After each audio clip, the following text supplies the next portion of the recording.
డబ్బు, అనారోగ్యం, ఉద్యోగం, వ్యాపారం, అప్పులతో బాధపడుతున్నారా? మీకోసమే లాంచ్ యువర్ ఫ్యూచర్ ప్రోగ్రామ్. నమస్తే రమగారు. నమస్తే జయ. రమగారు, ఏదైనా సిరీస్ స్టార్ట్ చేద్దామా?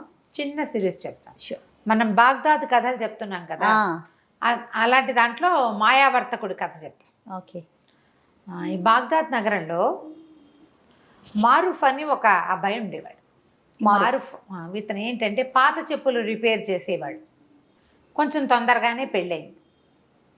ఏదో చెప్పులు రిపేర్ చేస్తే ఇక పావలా అర్థం వస్తుంది, ఏమిటో వచ్చి పడిపోతుంది. వ్యాపారం కాదు, పని. అంతే. పని చేసేవాడికి పని వచ్చితేనే డబ్బు వస్తుంది. ఎప్పుడైనా అంతే కదా, ఏ కాలమైనా అంతేను. సరే, ఏదో అట్ట పని చేసుకునేవాడు. పెళ్ళయింది ఇతనికి. అమ్మాయి పేరు ఫాతిమా. గంప గయ్యాళి, మామూలుది కాదు. డబ్బులు తెచ్చినా తిట్టేది, తేకపోయినా తిట్టేది. ఇంతే తెచ్చామని తిట్టేది, తేకపోతే అసలు రాలేదని తిట్టేది. కొంతమంది ఉంటారు, ఇప్పుడు కూడా ఉన్నారు. అయితే ఇతనికి ఏంటంటే కొంచెం పరువుగా బతకాలన్న కోరిక ఈ మారూఫ్కి. తెచ్చుకున్న పావలో అర్థో మన తిండికి చాలు, గొడవ పడకూడదు, తగాదా పడకూడదు, వీళ్ళు కొట్టుకుంటున్నారు అని చుట్టుపక్కల వాళ్ళు చెప్పుకోకూడదు. కానీ అలాంటి ఆశ ఏనాడు నెరవేరనిచ్చేది కాదు వాళ్ళ ఆవిడ, ఒప్పుకునేదే కాదు. సరే, ఒకనాడు ఏమైంది, ఏదో పని చేసుకోవడానికి బయటకు వెళ్తుంటే రొట్టెలు అమ్ముతారు ఆ ఊళ్ళో, బన్నులు లాంటివి అనమాట. నువ్వు ఏం తెస్తావో ఏం తేవో నాకు తెలీదు, సాయంత్రం వచ్చేటప్పుడు బాగా తేనె పోయించి తీపి రొట్టె పట్టుకురా అని చెప్పింది. బన్నులో తేనె పోసిస్తారు. సరే అని వెళ్ళాడు. వాడి కర్మం ఏమిటో, పొద్దున్న నుంచి సాయంత్రం వరకు రూపాయి 10 పావలా కూడా రాలేదు. రూపాయి అనకూడదు, 10 పైసలు కూడా రాలేదు. ఎవరి వాకిట్లోనూ కూర్చుంటే వాళ్ళు ఏదో కాస్త మధ్యాహ్నం ఓ చపాతీ ఏదో ఇచ్చారు, అది తినేసాడు. పెళ్ళామేమి కట్టివ్వల. సాయంత్రం దాకా అయ్యింది, ఏమీ లేదు. చపాతీ తిన్నాడు కాబట్టి ఆగింది ప్రాణం. ఏం చేయాలో తెలియలే. ఇంటికి వచ్చే దారిలో ఆ రొట్టెల దుకాణం కనపడింది. ఆ దుకాణాన్ని చూసేసరికి వీడి కళ్ళల్లో నీళ్ళు రావటం మొదలుపెట్టి, ఇప్పుడు ఇంటికి వెళ్తే అది ఏం గోల్ చేస్తుందో, చుట్టుపక్కల వాళ్ళ పెళ్ళానికి రొట్టె కూడా కొనిపెట్టలేడంటే ఎంత పరువు తక్కువ అని కాస్త బికమహం వేసుకుని ఆ చెట్టు దగ్గర నుంచుంటే కంట్లో నుంచి నీళ్ళు వస్తున్నాయి వాడికి దుఃఖంతో. పరువుగా బతుకుదామంటే ఒక్కరోజు పరువైన రోజు లేదే బతుకులో. ఇలా చింతిస్తుంటే ఆ దుకాణం యజమాని ఏదో గిన్నెతో నీళ్ళు తీసుకొచ్చి చెట్టు దగ్గర పోయటానికి వచ్చి చూశాడు. ఎరా మారూఫ్, ఏంట్రా సంగతి అన్నాడు. అన్నాక ఏమరా అలా ఏడుపు మూత పెట్టుకున్నావు అనేసరికల్లా, ఏం చేయనన్నా ఒక్క పావలా గిట్టుబాటు కాలేదు ఇవాళ. మధ్యాహ్నం ఆ ఫలానా వాళ్ళు ఎవరో ఒక చపాతీ పెట్టారు, తిన్నాను. మా ఆవిడ ఇంట్లో ఏం చేస్తుందో నాకు తెలీదు, బాగా తేనె పోయించి రొట్టెదే మంది, పావలా అయినా వస్తే నీకు ఇచ్చి తీసుకుందును, 10 పైసలు కూడా రాలేదన్నా ఈ పూట.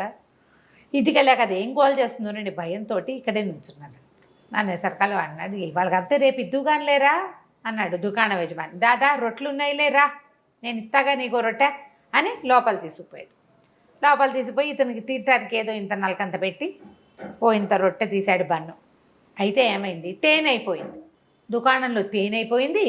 మేము పంచదార పాకం వేస్తున్నాను రా, మా దుకాణాలు అందరూ తినేస్తారు, ఎవరు ఏమనరు, మీ ఆవిడ కూడా పాకం పోసిస్తానని పల్చటి పంచదార పాకాన్ని ఆ రొట్టె నిండా పోసి ఆ పంచదార రొట్టె పుచ్చుకొని మారూఫ్ ఇంటికి వచ్చాడు.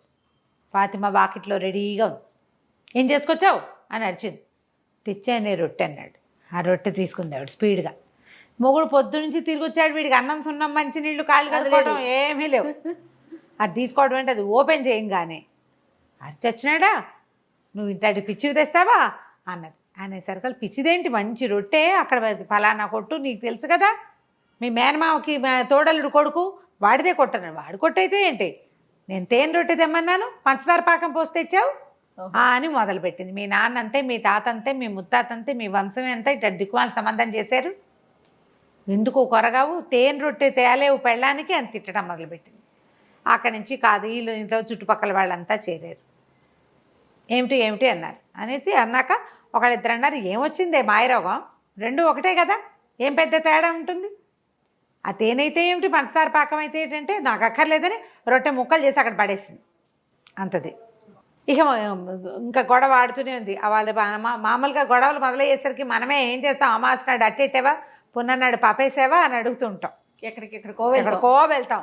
మన పెళ్ళైన రోజున, మన పెళ్ళప్పుడు మీ అమ్మ, మీ నాన్న, మీ చెల్లి, మీ అక్క, నువ్వు ఇలాగే తెగ తిట్టిపోసింది.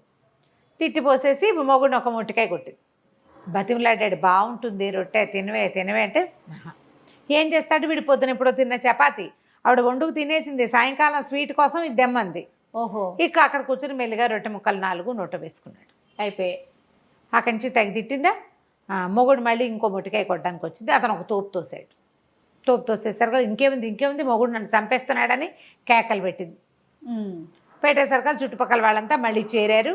ఆ అమ్మాయిని కేకలేశారు, వీడిని కేకలు. ఏం కొట్లాటాలు రా, ఇంత కొట్లాడుకుంటే ఎట్లా, ఈ పట్టు విడుపు లేదు మీకు అని కేకలేశారు. ఈ అమ్మాయి ఏం చేసింది, నేను సొంటి పట్టేసుకుంటా, ఆ పట్టేసుకుంటా, ఈ పట్టేసుకుంటా అని చెప్పింది. అసలు దానికి దెబ్బలే తగల్లా, తోసాడు అంతే. అదే 2 మొట్టికాయలు కొట్టింది. 2 మొట్టికాయలు చెప్పాం కదా. అక్కడి నుంచి ఏమైంది, తెల్లారేసరికల్లా పెళ్ళాం ఇంట్లో కనపడలేదు. ఏం చేస్తుందో అనుకున్నాడు. కొంచెం ఆవాడు ఆ పని ఈ పని చేసుకుని సామాన్లన్నీ సరి చేసుకుని మళ్ళీ చెప్పులు రిపేర్కి వెళ్ళాలి కదా. ఆ రిపేర్ సామాన్ల బ్యాగ్ సవరించుకుని వీడు బయటికి వెళ్ళిపోతుంటే 2 సైనికులు వచ్చారు. ఈ సైనికులు అన్నారు, పద కాజీ గారు నిన్ను పిలుస్తున్నారు, మీ ఆవిడ నీ మీద రిపోర్టు తెచ్చిందన్నారు. వీళ్ళిద్దరూ ప్రభుత్వాధికారులు, ప్రభుత్వపు సైనికులు. వీళ్ళు మోసపోయారు అక్కడికి. కాజీ గారి దగ్గరికి వెళ్ళేసరికల్లా వాడు, ఎరా పాపిష్టివాడా, దేవుడిచ్చిన పెళ్ళాన్ని జాగ్రత్తగా చూసుకోవడం రాదు, దీన్ని చేయి విరకొట్టి పళ్ళరాలు కొడతావా అన్నాడు. వీడు నిర్ఘాంతపోయాడు. నేను చేయి విరకొట్టడం ఏమిటండి, నేనేమీ చేయలేదు అమ్మాయిని, నేను అసలు కొట్టలేదు, అదే నన్ను కొట్టింది, నేను తోసాను అంతే, వెనక్కి గోడకి జారపడింది, నేను ఒక్క దెబ్బ కూడా కొట్టలేదండి, నేను నిన్న జరిగిన కథ అంతా చెప్పాడు. ఆ అమ్మాయి చేతికి ఒక కట్టు కట్టుకుని ఇట్లా పెట్టుకునింది, మూతికి ఇక్కడ ఏదో ఎర్రగా ఉంది, రక్తం నేతులు వచ్చేలాగా కొట్టాడు, వీడంతా తేల్చమని కాజీ దగ్గరికి వచ్చింది. అక్కడి నుంచి ఆయన 4-5 ప్రశ్నలు వేశాడు. వీడన్నాడు, ఫలానా రోడ్డు మీద ఫలానా కొట్టువాడు ఉంటాడు, మా వాకిలు ఎదురుగుండానే ఉంటాడు, కావాలంటే వాడిని కేకేయమంటే వాడు ఆధారనే పోతున్నాడు. సైనికులు బయటకు చూసరికి ఏమండి మీరు చెప్పిన వాడు వస్తున్నాడండి అనేసరికి సుల్తానో వాడి ఏదో పేరు ఆ వాడిని పిలిచారు లోపలికి. పిలిస్తే వీళ్ళేం కొట్టుకోలేదండి, తేనె కోసం గోల్ చేసింది అమ్మాయి, అదే వీడిని కొట్టింది అనేసరికల్లా అక్కడి నుంచి కేకలేసాడు అమ్మాయిని కాజీ. ఏమిటమ్మా, పెళ్ళిని నిలబెట్టుకోవాలి, ఇట్లా చేయకూడదు, నీకు మొగుడు సరిగ్గా సంపాదించట్లేదని కోపం ఉందనుకో, దానికి ఇదే మార్గం, ఇట్లా కాదు, కొట్లాడుకోకండి, పొండి అని పంపించేసాడు. ఆ అమ్మాయి కాస్త వెళ్ళిపోయింది ఫాతిమా. ఈ మారూఫ్ బయటికి వెళ్ళంగానే ఆ సైనికులు ఇద్దరు ఇతని వెనకాల, నీకు బందోబస్తుకు వచ్చాం కదా, మాకేమైనా ఇవ్వమంటారు. పోలీస్ స్టేషన్లలో జరిగే కథ అప్పుడు ఉండేది పాపం. మరి నీకోసం మా సర్వీస్ ఇచ్చాం కదా అనేసరికల్లా ఇంకేం చేస్తారు. వీడు ఏమైంది అటు ఇటు చూశాడు. అతను పొద్దున పూట వచ్చేటప్పుడు ఏవో సామాన్లు అవి పట్టుకొచ్చుకున్నాడు కదా, ఆ సామాన్లలో ఒక పావలా బెళ్ళుంది. ఆ పావలా చేతిలో పెట్టాడు. అన్నాడు, నన్ను వదిలేయండి, నా దగ్గర ఇంకేమీ లేదన్నాడు. తన ఇంటి వైపుకి నడిచి వెళ్ళాడు. ఈ లోపల ఎవరో చెప్పులు రిపేర్ అనేసరికల్లా అటువైపు వెళ్ళేసరికి మళ్ళీ 2 సైనికులు వచ్చారు. ఇంకో కాజీ గారి దగ్గరికి వెళ్ళింది ఈ అమ్మాయి. ఇంకో కాజీ దగ్గరికి వెళ్ళేసరికల్లా మళ్ళీ ఒక కాజీ గారి దగ్గర ఆయన పత్రం ఇచ్చాడండి అన్నా కూడా సైనికులు ఒప్పుకోవాలి. అట్లా కాదు, నువ్వు కాజీ గారి దగ్గరికి వచ్చి చెప్పు. ఈ అమ్మాయి తూర్పు వైపు కాజీ దగ్గరికి ముందు వెళ్ళింది, పడమటి వైపు కాజీ దగ్గరికి మంచి. వీడిని ఎలాగైనా జైల్లో పెట్టాలి, మొగుడిని తన్నించాలి. కొంతమంది అలా ఉంటారు, తనకేం ఉపయోగపట్టలేదు కాబట్టి వాడిని చావగొట్టాలి, వాడి బుద్ధి రావాలి, వాడిని జైల్లో పడేయాలి. అప్పుడు కానీ వాడికి వాళ్ళ వాడిని కన్నా అమ్మా నాన్నకి బుద్ధి రాదు, పిచ్చి ధోరణి ఉంటుంది. అవునవును. అక్కడికి వెళ్ళేసరికల్లా ఆ కాజీ గారు అన్నాడు, అదేమిటి ఏం జరిగిందంటే, అయ్యా ఇట్లా కాదండి, ఏమీ జరగలేదు, మా అమ్మాయి ఆవిడ జూటా ఇల్జాములు తీసుకొస్తుంది అంతే, ఇది అబద్ధము. పొద్దుటి కాజీ గారు ఇచ్చిన కాగితం ఇదిగోండని కాగితం చూపించాడు. ఆ కాగితం చూసేసరికల్లా ఆ అమ్మాయి కేకలేశాడు ఆయన. ఆ అమ్మాయి అక్కడి నుంచి కూడా వెళ్ళిపోయి. ఈ సైనికులు మళ్ళీ 2 సైనికులు ఉన్నారు కదా, మాకేదైనా ఇవ్వమన్నారు. ఏమి ఇస్తాడు, తన దగ్గర చెప్పులు పనిచేసే సామాన్లు తప్పిస్తే ఏమీ లేవు. సరే అక్కడ ఏదో ఇనుప సామాన్లు కొట్టుంటే ఈ చెప్పులు బాగు చేసే 2 వస్తువులు అక్కడ అమ్మేసి తాకట్టు పెడితే ఏం రాదు. అవి వచ్చిన పావలా చెరుకో పావలా ఇచ్చాడు. చిచ్చి అనుకున్నాడు, నా బతుకు దిక్కుమాలి బతుకు, ఇక నేను ఇంటికి వెళ్ళాం అని చెప్పేసి అలా నడుచుకుంటూ వెళ్ళిపోయాడు. నడవగా ఎక్కడో నీరసం వచ్చాక ఓ చోట కూలబడ్డాడు. అక్కడ ఒక పురాతన పాడుపడిపోయిన ఇల్లు ఒకటి. ఆ ఇంటి దగ్గర కూర్చున్నాడు. అక్కడి నుంచి వాడికి తన జీవితం ఆలోచించుకుంటుంటే ఎంత దుఃఖం వచ్చిందో. నన్ను పొద్దున్న సైనికులు తీసుకెళ్ళారు, చుట్టుపక్కల అందరూ చూసారా, ఏం పరువు ఉంది నాకు. కాజీ ఇంట్లోకి వెళ్తా, ఆ కాజీ ఇంటి చుట్టుపక్కల వాళ్ళంతా చూసారా, అక్కడ కూడా నేను కాజీ ఇళ్ళు పుచ్చుకు తిరుగుతానంటే ఏదో వ్యాజ్యానికి వచ్చాననే కదా చెప్పుకుంటారు. 2 చోట్ల పరుగు పోయింది తెల్లవారి పొద్దున్నే. పోనీ అక్కడి నుంచి యువతలకు వచ్చి ఎక్కడో పని చేసుకుంటుంటే మళ్ళీ అక్కడికి 2 సైనికులు వచ్చారు. మళ్ళీ ఈసారి తూర్పు కాజీ అయ్యాక పడమటి కాజీ దగ్గరికి వెళ్ళా. పని చేసుకునే చోట పరువు పోయింది, కాజీ గారింటి దగ్గర పరువు పోయింది. పరువుగా బతకడానికి అవకాశం ఇవ్వట్లేదే ప్రభువు మనకి, అలా అవకాశం ఇవ్వట్లేదని పెద్ద పెట్టున ఏడవటం మొదలుపెట్టాడు. ఏడుస్తుండేసరికల్లా ఒక భారీ కాయంతో ఉన్న ఒకడు వచ్చాడు. ఎవరినైనా ఎందుకునైనా ఏడుస్తున్నావు అంటే నేనేం చెప్పాను, నువ్వెవరు అన్నాడు. నేను ఎప్పుడో 300 ఏళ్ల క్రితం చచ్చిపోయా. ఈ ఇల్లు నాది అప్పుడు 300 ఏళ్ల క్రితం. ఆ ఇంటి మీద ఆశ చావక నేను ఇక్కడే బతుకుతున్నా. ఇల్లు పాడుపడిపోయింది క్రమంగా, నేను ఇక్కడే ఉంటా.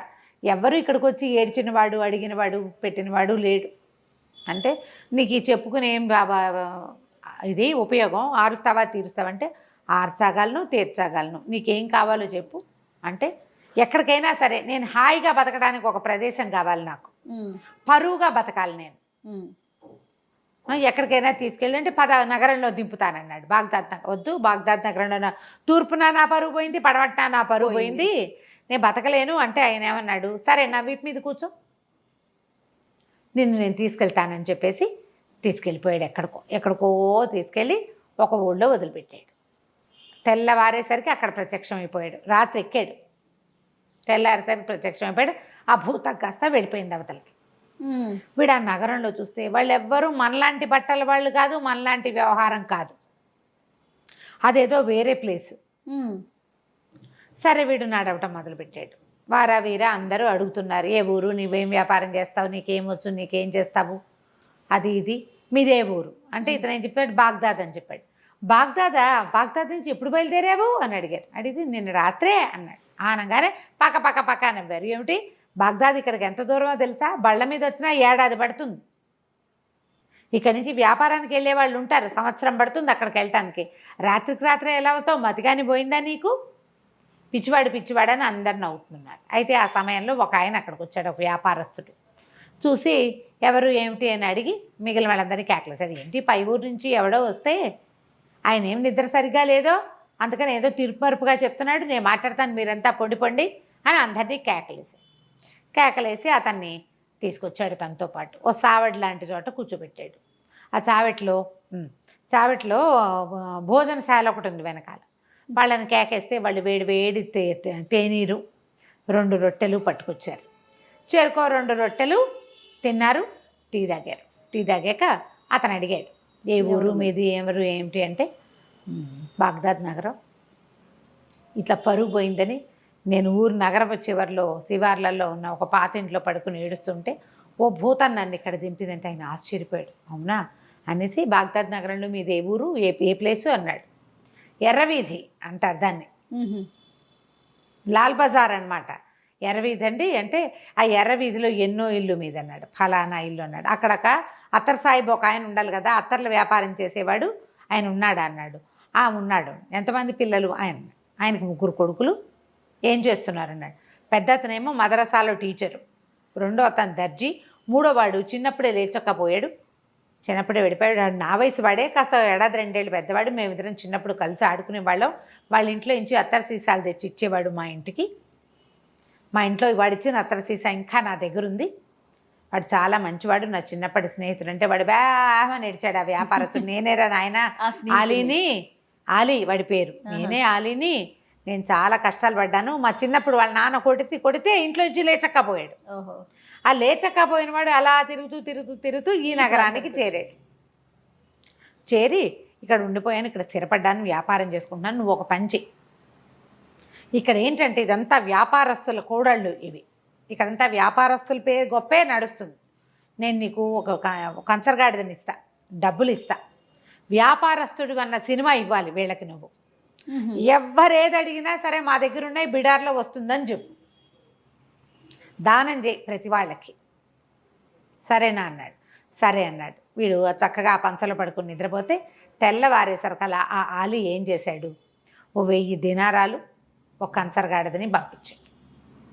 ఇతను ఏం చేశాడు, డబ్బులతోటి చక్కగా అక్కడ బజార్లో బట్టలు కొనుక్కుని చక్కటి బట్టలు వేసుకుని, కుర్రాడు కదా ఇతను, బాగున్నాడు, స్ట్రాంగ్గా ఉన్నాడు. అక్కడి నుంచి 1000 దినారాల సంచులు వేసుకుని కంచరగాడి దెక్కి వ్యాపారస్తుల కూడళ్లలోకి వచ్చాడు. చక్కగా దగదగామానంగా మంచి బట్టలు వేసుకుని ఉన్న వాడిని చూసేసరికల్లా ఎవరు అక్కడ ఏంటంటే ఇలా కొత్తగా పై ఊళ్ళ నుంచి వచ్చిన వాళ్ళ వేషం తెలిసిపోతుంది, మొహము భాష కూడా.